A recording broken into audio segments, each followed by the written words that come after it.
Hi friends, welcome to Tubo channel. Hello friends, இன்னைக்கு நம்ம சேனல்ல ஒரு சட்னி ரெசிபி தான் பார்க்க போறோம். இந்த சட்னி வந்து இட்லி, தோசை, சப்பாத்திக்கு ரொம்ப டேஸ்டா இருக்கும். அதுக்கு நான் பெரிய வெங்காயம் ஒண்ணே எடுத்து நல்லா கட் பண்ணி வச்சிருக்கேன். இந்த சட்னிக்கு நம்ம காரம் அதிகமா இருந்தா தான் friends நல்லா இருக்கும் சாப்பிட்றதுக்கு. ஸோ வரமிளகாய் ஒரு 10 வரமிளகாய் எடுத்திருக்கேன். 7-8 பல்லு பூண்டு. இதுக்கு மெயினாக நம்மளுக்கு தக்காளி தான் அதிக தேவைப்படும். அதனால் ஒரு 5 தக்காளியை நல்லா பழுத்த பழமாக எடுத்து கட் பண்ணி வச்சுருக்கேன்.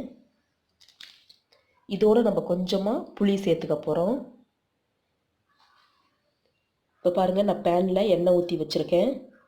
எண்ணெய் காஞ்சதும் நம்ம எடுத்து வச்சுருக்க பொருள் எல்லாத்தையும் போட்டு வதக்கிக்கலாம். பூண்டு, வெங்காயம், இந்த எடுத்து வச்சுருக்கேன் வரமிளகாய், எல்லாத்தையும் ஃபஸ்ட்டு ஒரு 2 நிமிஷம் நல்லா வதக்கிக்கணும். இதில் தேவையான அளவு உப்பு போட்டு நல்லா வதக்கிப்போங்க. இந்த சட்னி வந்து நம்ம இந்த ரோட்டு கடையில், தள்ளுவண்டி கடையில் இட்லி சட்னிலாம் தருவாங்க பார்த்தீங்களா, அது ரொம்ப டேஸ்ட்டாக இருக்கும். அந்த மாதிரி நம்ம எப்படி வீட்டில் செய்யலாம் அப்படின்னு ட்ரை பண்ணேன் ஃப்ரெண்ட்ஸ். ரொம்ப நல்லா இருந்தது.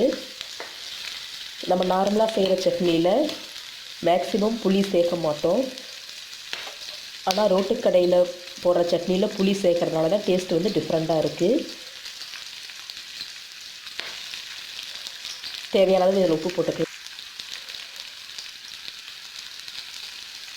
உப்பு போட்டு நல்லா வதக்கி விட்டுட்டு இப்போ தக்காளியும் சேர்த்து தக்காளியில் இருக்க தண்ணியெல்லாம் நல்லா வத்துற வரையிலும் நம்ம வேக வச்சுக்க போகிறோம். இதில் மெயினே தக்காளி வந்து நல்லா வேகணும்.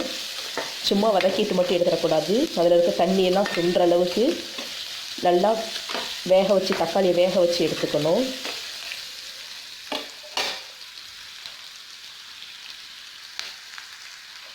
பாருங்க, வெங்காயம் வதங்கிருச்சு. இப்போ நம்ம எடுத்து வச்சுக்க தக்காளியை போட்டுட்டு நம்ம வதங்க தக்காளி தண்ணி விடுங்களா, அந்த தண்ணியெல்லாம் இருக்கக்கூடாது. சுத்தமாக தண்ணியெல்லாம் சுண்டுற அளவுக்கு நம்ம வதக்கி எடுத்துக்கணும். பாருங்கள், இதோட கொஞ்சமாக புளி போட்டுக்கலாம். தக்காளியும் புளிப்பாக இருக்கும், அதனால் ரொம்ப புளி போட்டுறக்கூடாது. சும்மா இந்த பாருங்கள், உருட்டுனா அந்த அளவுக்கு தான் இருக்கணும். அதை போட்டு நல்லா வதக்கிக்கணும். பாருங்கள், தக்காளியில் தண்ணி விடுது பார்த்தீங்களா, அந்த தண்ணியெலாம் இல்லாமல் நல்லா சுண்டுற அளவுக்கு நல்லா ஃபுல் ஃப்ளேமில் வச்சுட்டு நம்ம வதக்கி எடுத்துக்கலாம். இதை வதக்கிட்டு அரைச்சிட்டோம்னா அவ்வளோதான் ஃப்ரெண்ட்ஸ், நம்ம தக்காளி சட்னி ரெடி ஆகிடும். லாஸ்ட்டில் எண்ணெய் ஊற்றி கடுகு போட்டு தாளிக்க போகிறோம். அவ்வளோதான். இதை குயிக்காக ஒரு 5 மினிட்ஸில் செஞ்சு முடிச்சிடலாம் ஃப்ரெண்ட்ஸ். பாருங்கள், தக்காளி நல்லா வெந்து தண்ணிலாம் இல்லாமல் கொஞ்சம் நல்லா கெட்டியாக சுருண்டு வந்திருக்கு.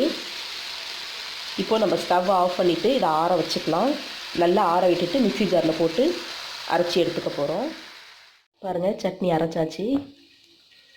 இப்போது இதில் எண்ணெய் ஊற்றிருக்கேன். கடுகு போட்டு சட்னி ஊற்றி தாளிச்சிக்கலாம்.